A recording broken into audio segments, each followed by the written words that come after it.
If you ever find yourself in the town of Winston-Salem, you may be aware that the city is one of the oldest and haunted in the United States.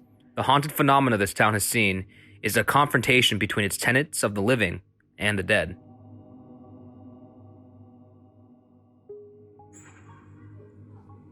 During the late 1800s, after a large snowstorm hit Old Salem the night before, 7-year-old David was quick to get out of bed and run outside to see the fresh snow that had blanketed the grounds.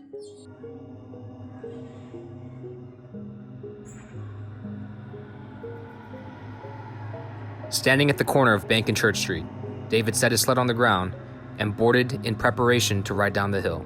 David barreled down and down the hill, rapidly approaching the intersection of Bank and Main Street. At the exact moment that a car sped across the street, David's friends were forced to watch in horror as David and his sled collided with the oncoming car.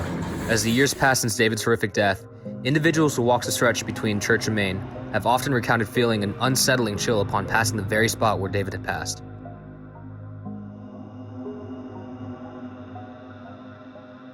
Like many other young girls, Margaret was eager to go to the Salem College, an all-girls school founded in 1772. Yet after moving into Gramley Residence Hall in the late 70s, Margaret had a more difficult time adjusting than anticipated.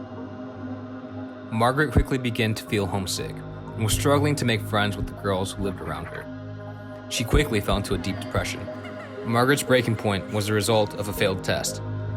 Back in her dorm room, Margaret waited until her roommate was asleep and the lights were off before exiting the room as quietly as possible.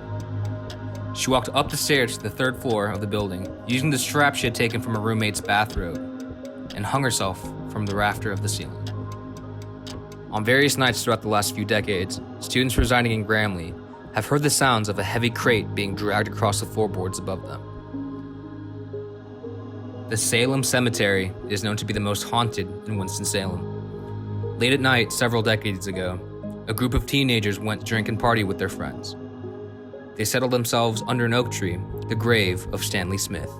As the night went on, the teens drank and began to joke with Stanley, who lay in his grave, saying things like, "Mind if we sit here, Stanley?" and "Want a swig of wine, Stanley?"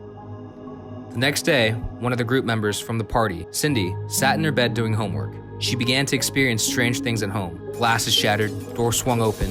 In a chilling instance, her TV began to switch on and off, with the volume blaring in the middle of the night. The next evening, Cindy beckoned Stanley to follow her to her car, and she drove to the cemetery. She walked to the grave where they partied the night before, and told Stanley he was home. To this day, many people claim to feel a static-like charge in the air when they pass Stanley's grave. Sometimes, even a pull.